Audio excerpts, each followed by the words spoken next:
than extra pressure, I took extra care. You know, doing another Renaissance compilation is my third master series, my fifth CD for them, and their 50th CD, so of course it was a big privilege for me. And so I put extra special attention for that. And when I planned to do it, I thought how to make it, you know, different and the best way possible for me.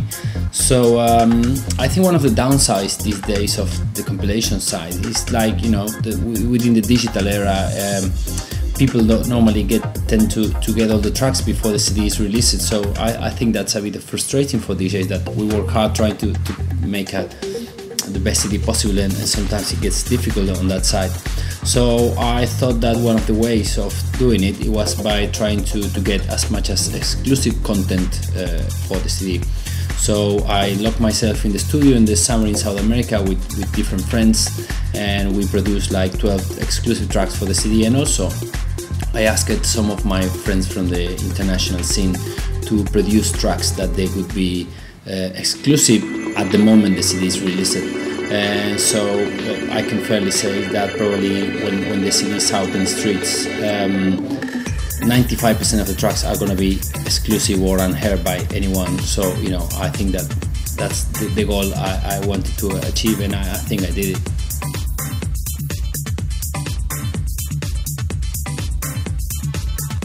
I think it would be really difficult to choose one of them. You know, when you work with such love and passion in some project, and with such a close friends from me, it's very difficult to choose. I think I'm very proud of all the productions we all together did for this compilation. There's 2 tracks with John Tonks that, you know, he's been my long-time UK collaborator. We did a track called July, which is more deep and housey, the way we like to. And then there's another one for Rick, which is like more modern house kind of thing. That sounds really cool. I've been testing it from clubs all over the world, and it's been doing great, so I'm very happy. Then is the tracks with Martin Garcia, which is my South American long-time collaborator. We've been making music for 10 years, and it's always been a pleasure to work with him. We did more on the progressive side of things, more on the CD2 of this compilation, and I'm extremely pleased of the results of the tracks we did. And then is my new kind of partners called Sound Exile, Oliverio and Bounder from Argentina.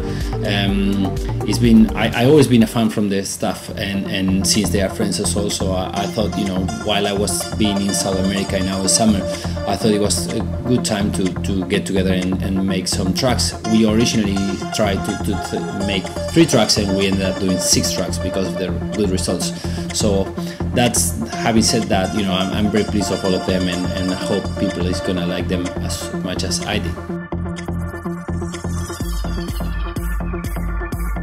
I think I'm being very, very lucky to have a big line of top international producers to being able to work with me on this project.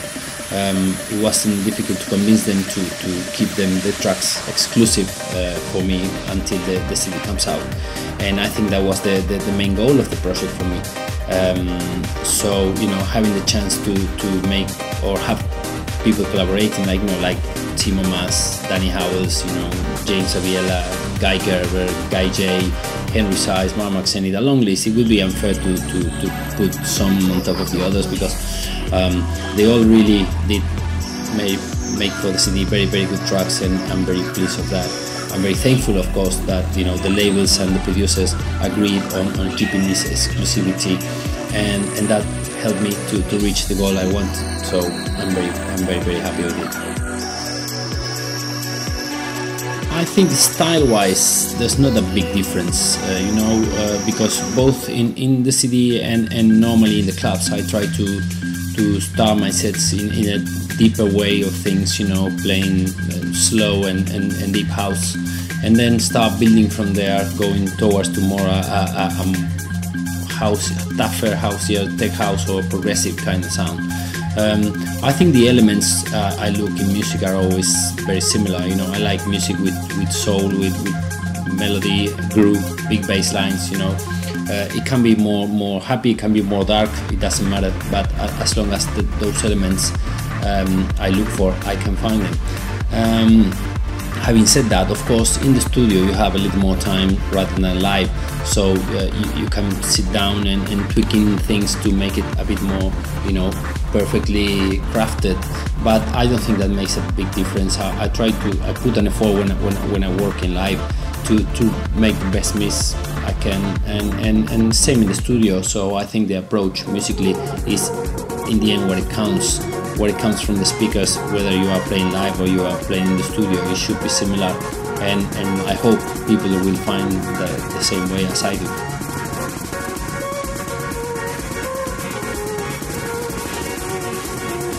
I think when you travel as much as I do, you learn that there's only 3 absolutely essential things for you to carry, which is your passport, your credit card, and your laptop.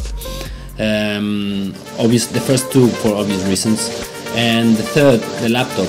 Even when I'm not playing with my computer, I play with CDs, but through the laptop, I use it to get the tracks by email, to download them, to re-edit them, to create my new music on Logic, even burn my CDs.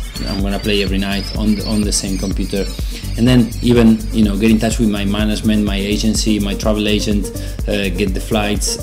Everything is through the laptop, so I think that's pretty much an essential thing. Everything else you can just go and buy. So these 3 things are the ones that you should never miss when you get on the plane.